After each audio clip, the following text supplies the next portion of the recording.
ನನಗೆ ಇಲ್ಲಿ ಅದು ಸಿಗುತ್ತೆ ಅಲ್ಲಿ ಅದು ಸಿಗುತ್ತೆ ಅನ್ನೋದಕ್ಕೆಲ್ಲ ಯೋಚನೆ ಮಾಡೋ ಟೇಸ್ಟ್ ಚೆನ್ನಾಗಿದೆಯಾ, ಎಲ್ಲಿ ಬೇಕಾದ್ರೂ ಹೋಗಿ ತಿಂತೀನಿ.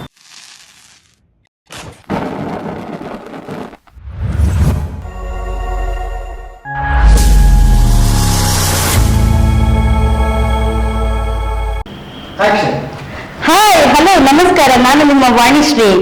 ನಾನು ಶಿವಾರ ಸ್ಟುಡಿಯೋ ನಮ್ಮ ಅಡಿಗೆ ಕಾರ್ಯಕ್ರಮದಲ್ಲಿ ನಿಮ್ಗೊಂದು ಹೊಸ ರೆಸಿಪಿಯನ್ನು ತಂದಿದ್ದೇನೆ. ಅದೇ ಪನ್ನೀರ್ ಕುರ್ಮಾ.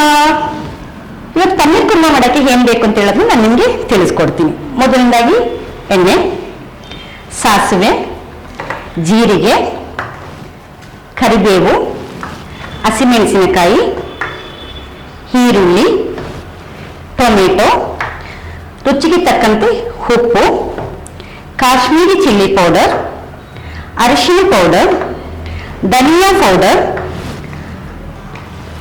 ಗರಂ ಮಸಾಲ, ಮತ್ತೆ ಅಚ್ಚ ಖಾರದ ಪುಡಿ, ಪುದೀನ, ಕೊತ್ತಂಬರಿ, ಶುಂಠಿ, ಬೆಳ್ಳುಳ್ಳಿ. ನೀವು ತಗೊಳ್ಬೇಕಾಗಿದ್ದು 300 ಗ್ರಾಮ್ನಷ್ಟು ಪನ್ನೀರು. ಓಕೆ, ಇವಾಗ ಪನ್ನೀರ್ ಕುರ್ಮಾ ಮಾಡಲಿಕ್ಕೆ ಸ್ಟಾರ್ಟ್ ಮಾಡೋಣ. ಮೊದಲಿಗೆ ನಾನು ಸ್ಟವ್ ಹಚ್ತಾ ಇದ್ದೀನಿ. ಒಂದು ಬಾಣಲಿ ಇಟ್ಟು ಅದಕ್ಕೆ 2-3 ಟೀ ಸ್ಪೂನ್ ಅಷ್ಟು ಎಣ್ಣೆ ಹಾಕೋತಾ ಇದ್ದೀನಿ. ಇದು ನಮ್ಮ ಹಸಿ ಮಸಾಲೆಯನ್ನು ಹುರಿಯೋಕ್ಕೋಸ್ಕರ. ಇದಕ್ಕೆ ನಾನು ಸ್ವಲ್ಪ ಟೊಮೆಟೊ, ಈರುಳ್ಳಿ, ಬೆಳ್ಳುಳ್ಳಿ, ಜೊತೆಗೆ 2-3 ಹಸಿಮೆಣಸಿನ್ಕಾಯಿ, ಸ್ವಲ್ಪ ಪುದೀನ, ಸ್ವಲ್ಪ ಕೊತ್ತಂಬರಿ, ಇಷ್ಟನ್ನು ಹಾಕಿ ಚೆನ್ನಾಗಿ ಫ್ರೈ ಮಾಡ್ಕೊತಾ ಇದ್ದೀನಿ. ಒಂದು 2-3 ನಿಮಿಷ ಇದು ಫ್ರೈ ಆಗ್ತಾ ಇದೆ. ಇವಾಗ ಫ್ರೈ ಆಗ್ತಾ ಇದ್ದಂಗೆ ನಾನು ತೆಂಗಿನ ತುರಿನ ಹಾಕ್ತಾ ಇದ್ದೀನಿ ಫ್ರೈ ಮಾಡೋಕ್ಕೆ. ಅದ್ರ ಜೊತೆಗೆ ಮೊದಲನೇ ತೆಂಗಿನ ತುರಿನ ಹಾಕಿದ್ರೆ ಅದು ಹಸಿ ವಾಸನೆ ಹೋಗಲ್ಲ, ಆ ಕಾರಣಕ್ಕೋಸ್ಕರ.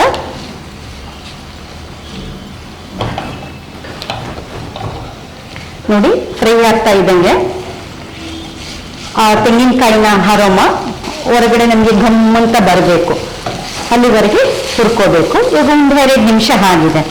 ಇವಾಗ ನಾನು ಸ್ಟವ್ ಆಫ್ ಮಾಡ್ತಾ ಇದ್ದೀನಿ. ಇದನ್ನ ರುಬ್ಕೊಂಡ್ಬರ್ಬೇಕಾಗತ್ತೆ ನಾವು. ಓಕೆ, ಈಗ ನಾವು ಮಸಾಲೆ ರುಬ್ಬಿ ಬರೋಷ್ಟು ಗಂಟ ನಾವು ಇವಾಗ ಬಾಣಲಿನ ಇಟ್ಟು ನಾವು ಬಾಕಿ ಇರುವಂತಹ ಮಸಾಲೆ ಪದಾರ್ಥಗಳನ್ನ ಸರಿ ಮಾಡ್ಕೊಳ್ಳೋಣ. ಸ್ಟವ್ ಹಚ್ಚಿದ್ದೀನಿ. ಇದರಲ್ಲಿ ಒಂಚೂರು ನೀರಿರೋದ್ರಿಂದ 1 ಸೆಕೆಂಡ್. ಓಕೆ,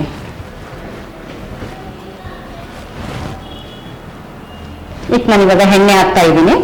ಒಂದು 5 ಸ್ಪೂನ್ ಬೇಕಾಗತ್ತೆ, ಯಾಕೆಂದ್ರೆ ಇದು ಕುರ್ಮಾ ಅಲ್ವಾ, ಗ್ರೇವಿ ಸೂಪರ್ ಆಗಿ ಬರಬೇಕು. ಒಂದು 5-6 ಸ್ಪೂನ್ ಅಷ್ಟು ಹಾಕ್ತಾ ಇದ್ದೇನೆ.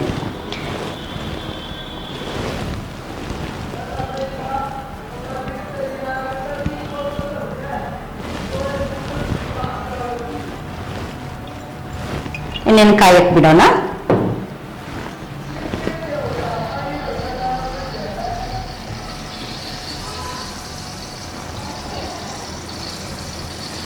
ಈಗ ಎಣ್ಣೆ ಕಾದಿದೆ.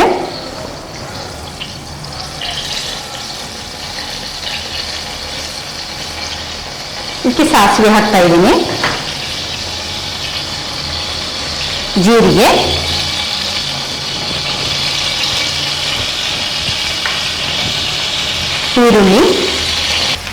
ಈರುಳ್ಳಿ ಫ್ರೈ ಆಗ್ಬೇಕಂದ್ರೆ, ಬೇಗ ಸ್ಮೂತ್ ಆಗಿ ಆಗ್ಬೇಕಂದ್ರೆ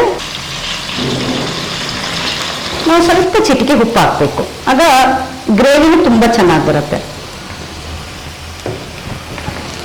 ಉಪ್ಪಾಕಿ ನಾನು ಕೈ ಆಡಿಸ್ತಾ ಇದ್ದೀನಿ. ಸ್ವಲ್ಪ ಗೋಲ್ಡನ್ ಬ್ರೌನ್ ಬರಬೇಕು.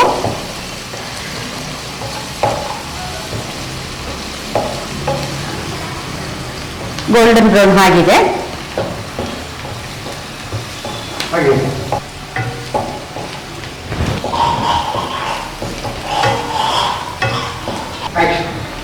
ಗೋಲ್ಡನ್ ಬ್ರೌನ್ ಆಗಿದೆ. ಈಗ ನಾನು ಟೊಮೆಟೊ ಹಾಕ್ತಾ ಇದ್ದೀನಿ.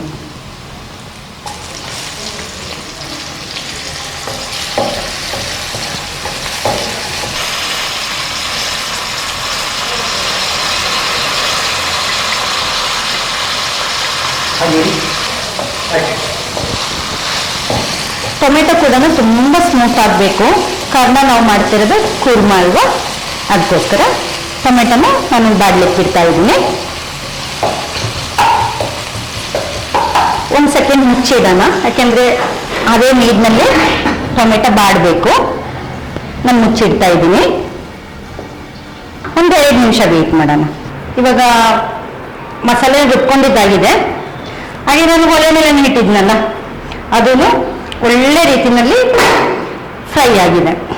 ಈಗ ನಾವು ಏನು ಮಾಡಬೇಕಂದ್ರೆ, ಈ ರುಬ್ಬಿರೋಂಥ ಮಸಾಲೆ ಇದೆಯಲ್ಲ, ಇದನ್ನ ನಾನು ನಿಧಾನಕ್ಕೆ ಹಸಿ ಮಸಾಲೆ ಇದೆಯಲ್ಲ ಇವಾಗ ರುಬ್ಕೊಂಡ್ಬಂದಿದ್ದೀನಲ್ಲ, ಅದನ್ನ ನಾನು ಹಾಕೋತಾ ಇದ್ದೀನಿ. ಯಾಕೆಂದ್ರೆ ನಮಗೆ ಒಳ್ಳೆ ಟೇಸ್ಟ್ ಬರಬೇಕು, ಜೊತೆಗೆ ತಿನ್ನುವಾಗ ಕೂಡ ಖುಷಿಯಾಗಿ ತಿನ್ಬೇಕಲ್ವಾ. ಹಾಗೆ ಏನಾಗಬೇಕು, ನಾವು ಮಾಡಿರೋಂಥ ಫುಡ್ಡು ಹೆಲ್ದಿಯಾಗಿರಬೇಕು. ಅದರಿಂದ ನಾನು ಇವಾಗ ನೋಡಿ ಇದನ್ನ ಈ ಹಸಿ ವಾಸನೆ ಹೋಗ್ಲಿಕ್ಕೋಸ್ಕರ ಒಂದು 2 ನಿಮಿಷ ಚೆನ್ನಾಗಿ ಆ ಎಣ್ಣೆ ಬಿಟ್ಟು ಕ್ಲೀನಾಗಿ ಬರಬೇಕು, ಆ ರೀತಿಯಾಗಿ ನಾನು ಅದನ್ನ ಫ್ರೈ ಮಾಡ್ಕೊತಾ ಇದ್ದೀನಿ. ಇವಾಗ ನೋಡಿ 3 ನಿಮಿಷ ಆಗಿದೆ ನೋಡಿ, ಹಸಿದೆಲ್ಲ ಫ್ರೈ ಆಗಿ ಅದು ಕಲರು ಚೇಂಜ್ ಆಗ್ತಾ ಬರ್ತಾ ಇದೆ. ಜೊತೆಗೆ ಮೈನಾಗಿ ಬೇಕಾಗಿದ್ದು ನೋಡಿ ಎಣ್ಣೆ ಬಿಡ್ತಾ ಇದೆ.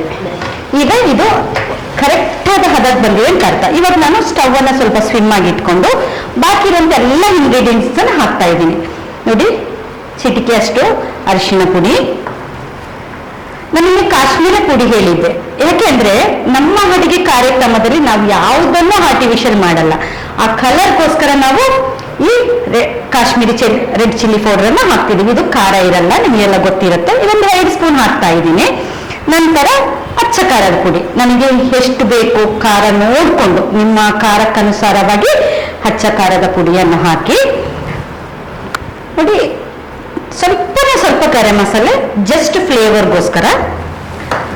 ಅನಂತರ ಅದ್ರ ಜೊತೆಗೆ ನೋಡಕ್ ಚೆನ್ನಾಗಿರ್ಬೇಕಲ್ವಾ, ಹಸಿಮೆಣಸಿನ್ಕಾಯಿನ ಸುಮ್ಮನೆ ಉದುರಿಸ್ತಾ ಇದ್ದೀನಿ. ನಿಮ್ ಖಾರಕ್ಕೆ ಎಷ್ಟು ಬೇಕೋ ಅಷ್ಟು ಹಾಕೊಳ್ಳಿ, ಬೇಡ ಅಂದ್ರೆ ಸ್ಕಿಪ್ ಮಾಡ್ಕೋಬಹುದು.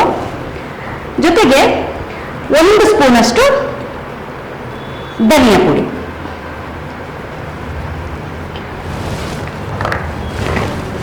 ಜೀರಿಗೆನ ಪುನಃ ಸ್ವಲ್ಪ ಹಾಕ್ತಾ ಇದ್ದೀನಿ ಡೆಕೋರೇಷನ್ಗೋಸ್ಕರ. ಕರಿಬೇವಿನ ಸೊಪ್ಪು ನಿಮ್ಗೆಲ್ಲ ಗೊತ್ತಿದೆ, ಈ ಕರಿಬೇವಿನ ಸೊಪ್ಪಿನಲ್ಲಿ ಹೇರಳವಾಗಿರುವಂತ ಕಬ್ಬಿನ ಅಂಶ ಇರೋದ್ರಿಂದ ಕರಿಬೇವಿನ ಸೊಪ್ಪು ನಾವು ಎಷ್ಟು ತಿಂದ್ರು ನಮ್ಮ ಕೂದಲಿಗೆ, ಕಣ್ಣಿಗೆ, ನಮ್ಮ ಮೂಳೆಗಳಿಗೆ ಎಲ್ಲದಕ್ಕೇನೋ ತುಂಬಾ ಒಳ್ಳೇದು. ಇವಾಗ ಇದನ್ನೆಲ್ಲ ನಾನು ಮಿಕ್ಸ್ ಮಾಡ್ಕೋತಾ ಇದ್ದೀನಿ. ನೀವು ನೋಡ್ತಾ ಇರ್ಬೋದಲ್ವಾ, ಆಗ್ಲೇ ನೀವು ನೋಡಿದಾಗ ಆ ಎಣ್ಣೆನೆಲ್ಲ ಬಿಟ್ಟು ಬಂದಾಗ ಹಳದಿ ಕಲರ್ ಇತ್ತಲ್ವಾ, ಕಾಶ್ಮೀರಿ ರೆಡ್ ಚಿಲ್ಲಿ ಪೌಡರ್ ಹಾಕಿದಾಗ ಎಂಥ ಕಲರ್ ಬಂದಿದೆ ನೋಡಿ. ನೋಡಕ್ಕೇನೆ ಒಂಥರ ಚಂದ ಅಲ್ವಾ, ಬಾಯಿಗೆ ಹಾಕೋಬೇಕು ಅಂತ ಅನಿಸ್ತಾ ಇರುತ್ತಲ್ವಾ. ಅದಕ್ಕೆ ಹೇಳೋದು, ನಮ್ಮ ಅಡಿಗೆ ಚಾನೆಲಲ್ಲಿ ಯಾವುದೇ ಆರ್ಟಿಫಿಷಿಯಲ್ ಫ್ಲೇವರ್ ಅನ್ನ ನಾವು ಯೂಸ್ ಮಾಡೋದಿಲ್ಲ. ಅದಕ್ಕೋಸ್ಕರ ನಾವು ಈ ಕಾಶ್ಮೀರಿ ರೆಡ್ ಚಿಲ್ಲಿ ಪೌಡರ್ನ ಹಾಕಿದ್ದೀವಿ. ಈಗ ಒಂದು 2 ಎಷ್ಟು ಪುದೀನ ಹಾಕೊಳ್ಳೋಣ, ಜಸ್ಟ್ ಫ್ಲೇವರ್ಗೆ. ಓಕೆನಾ, ಬೇಕು ಅಂತಿದ್ರೆ ಹಾಕೋಬಹುದು, ಇಲ್ಲಾಂದ್ರೆ ಸ್ಕಿಪ್ ಮಾಡ್ಕೋಬಹುದು. ಇದೆಲ್ಲ ಹಾಕಿದ ನಂತರ ಇವಾಗ ಗ್ರೇವಿ ಎಲ್ಲ ಎಣ್ಣೆ ಬಿಟ್ಟಿದೆ, ಚೆನ್ನಾಗಾಗಿದೆ. ನಾನು ಆಗ್ಲೇ ತೋರಿಸಿದ್ನಲ್ವಾ, ನಾನು ಈಗಾಗಲೇ ಒಂದು 300 ಗ್ರಾಮ್ ಪನ್ನೀರನ್ನ ಎಣ್ಣೆನಲ್ಲಿ ಕರೆದು ಇಟ್ಕೊಂಡಿದ್ದೀನಿ ಅಂತ. ಅದನ್ನ ಇವಾಗ ಈ ಮಸಾಲೆಗೆ ನಾನು ನೇರವಾಗಿ ಹಾಕ್ತಾ ಇದ್ದೀನಿ. ಒಂದು 2 ಎಲ್ಲವನ್ನು ನಾನು ಈಗ ಇದನ್ನೆಲ್ಲ ನಾನು ಕಲಿಸ್ಕೊಳ್ಳೋಣ. ಯಾಕೆಂದ್ರೆ ಈ ಉಪ್ಪು, ಖಾರ, ಆ ಹಸಿ ಮಸಾಲೆ, ಆ ಫ್ಲೇವರ್ಸು ಎಲ್ಲವೂ ಈ ಫ್ರೈಡ್ ಆಗಿರುವಂಥ ಪನ್ನೀರಿಗೆ ಹಿಡ್ಕೋಬೇಕಲ್ವಾ. ಅದು ಇವಾಗ ತಾನೇ ಹಾಕಿದ್ದೀವಿ. ಅದನ್ನ ನೋಡಿ ನಾನೆಲ್ಲದನ್ನು ಮಿಕ್ಸ್ ಮಾಡ್ತಾ ಇದ್ದೀನಿ. ಮತ್ತೆ ನಾನು ಮೊದಲು ಸ್ವಲ್ಪ ಉಪ್ಪು ಹಾಕಿದ್ದೆ ಅಲ್ವಾ, ಈಗ ಟೇಸ್ಟ್ಗೆ ಅನುಸಾರವಾಗಿ ಇನ್ನೂ ಸ್ವಲ್ಪ ಬೇಕು ಅಂತ ಅನಿಸ್ತಾ ಇದೆ, ಹಾಕೋತಾ ಇದ್ದೀನಿ. ಮತ್ತೆ ಇದಕ್ಕೆ ನೀವು ಫ್ರೆಶ್ ಕ್ರೀಮ್ ಹಾಕೋಬಹುದು, ಇಲ್ಲ ನಿಮ್ಮ ಹತ್ರ ಒಳ್ಳೆ ಕರ್ಡ್ ಇದ್ರೆ ಅದನ್ನ ಮಿಕ್ಸ್ ಮಾಡಿ ಹಾಕೋಬಹುದು. ನಾನು ಹಾಕ್ತಾ ಇಲ್ಲ, ಕಾರಣ ಹುಳಿ ಬೇಡ ಅಂತ ಹೇಳಿ. ಅದನ್ನ ಆಪ್ಷನ್ ಇದ್ರೆ ನೀವು ಹಾಕೋಬಹುದು. ಈಗ ಇದು ತುಂಬಾ ತಿಕ್ಕಿದೆ, ಸ್ವಲ್ಪ ನೀರು ಹಾಕೋಣ. ಯಾಕೆಂದ್ರೆ ಇದು ಗೋಬಿ ಮಂಚೂರಿ ಟೈಪ್ ಆಗೋದು ಬೇಡ ಅಲ್ವಾ, ಡ್ರೈ ಆಗಿದ್ರೆ ಚೆನ್ನಾಗಿರಲ್ಲ ತಿನ್ನಕ್ಕೆ. ಇದು ಅನ್ನಕ್ಕೂ, ಚಪಾತಿಗೂ, ಅನ್ನಕ್ಕೂ, ಪರೋಟಕ್ಕೂ, ಇವನ್ ಮುದ್ದೆಗೆ ಕೂಡ ತಿನ್ಕೋಬಹುದು. ಯಾಕೆಂದ್ರೆ ಮುದ್ದೆಗೆ ನಾವು ಬಸ್ಸಾರಿಗೆಲ್ಲ ಮಾಡಿದಾಗ ಏನ್ ಮಾಡ್ತೀವಿ, ಇಲ್ಲಿ ಉಪ್ಸಾರು ಬಸ್ಸಾರು ಮಾಡುವಾಗ ಸೈಡಿಗೆ ಏನಾದ್ರು ನಂಚ್ಕೊಳಕ್ ಇಟ್ಕೋತೀವಿ. ಸೈಡಿಗೆ ನಂಚ್ಕೊಳಕ್ ನೀವು ಪನ್ನೀರ್ ಇದೆಯಲ್ಲ, ಇನ್ಯಾಕ್ ಬೇಜಾರು ಅಲ್ವಾ.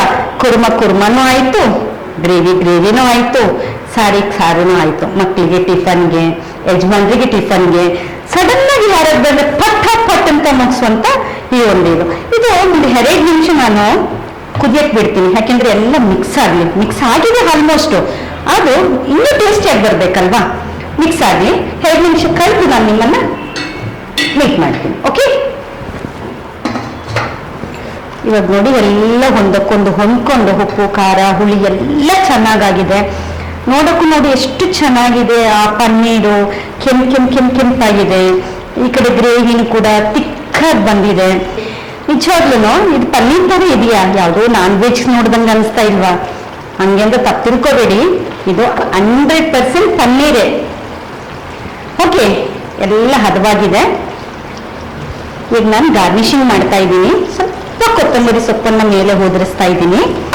ಅದ್ರ ಮೇಲೆ ಸ್ವಲ್ಪ ಪುನಃ ಕರಿಬೇವಿನ ಎಲೆ. ಆ ಕೆಂಪಾಗಿರೋಂಥ ಗ್ರೇವಿ, ಆ ಫ್ರೈಡ್ ಆಗಿರೋಂಥ ಪನ್ನೀರು, ಅದ್ರ ಜೊತೆಗೆ ಹಸಿರಾಗಿರೋಂಥ ಎಲೆ. ಏನ್ ಚೆನ್ನಾಗಿದೆ ಗೊತ್ತಾ. ಇದಿವಾಗ ಸಂಪೂರ್ಣವಾಗಿ ಸರಿಯಾಗಿದೆ, ಎಲ್ಲ ರೆಡಿಯಾಗಿದೆ. ಟೇಸ್ಟ್ ನೋಡೋಣಲ್ವಾ? ನಾನಂತೂ ಟೇಸ್ಟ್ ಮಾಡಕ್ ರೆಡಿ ಇದ್ದೀನಿ. ಪ್ರತಿ ಸಲ ನಾನೇ ಮಾಡಿದ ಫುಡ್ಡನ್ನ ನಾನೇ ನೋಡ್ಕೊಂಡು ಟೇಸ್ಟ್ ಚೆನ್ನಾಗಿದೆ ಅಂದ್ರೆ ನಿಮ್ಗೆ ಬೋರ್ ಅನ್ಸಲ್ವಾ? ನಮ್ಗೆ ಇವತ್ತೊಬ್ರು ಗೆಸ್ಟ್ ಬಂದಿದ್ದಾರೆ, ಅವ್ರು ಹೇಳ್ಬೇಕು. ಗೆಸ್ಟ್ ಹೇಳಿದ್ರು ತಾನೇ ನಮಗೂ ಒಂಥರ ಚಂದ. ಗೆಸ್ಟ್ ಅನ್ ಕರೆಯೋಣ. ಹಾಯ್ ರೈಸ್, ನನ್ನ ಶಿವಾಜ ಸ್ಟುಡಿಯೋ ನನ್ನ ಅಡಿಗೆ ಕಾರ್ಯಕ್ರಮದಲ್ಲಿ ನಾನ್ ಮಾಡಿರೋಂತಹ ಅಡಿಗೆನ ನೀವು ಟೇಸ್ಟ್ ಮಾಡ್ಲಿಕ್ಕೆ ಬಂದಿರೋದು ನನ್ನ ಭಾಗ್ಯ. ಸರ್ ಫಾರ್ಮ್ ಆಗಿ ಏನೇ ಇದ್ರು, ಯಾಕೆಂದ್ರೆ ಇದು ಎಲ್ಲಾ ಜನತೆ ನೋಡ್ತಾ ಇದ್ದಾರೆ, ನನ್ನ ಈ ಟೇಸ್ಟ್ ಅನ್ನ ನೋಡಿ ಪ್ರಾಂಪ್ಟ್ ಆಗಿ ಆನ್ಸರ್ ಕೊಡಿ ಅಂತ ಕೇಳ್ಕೊತಾ ಇದ್ದೀನಿ.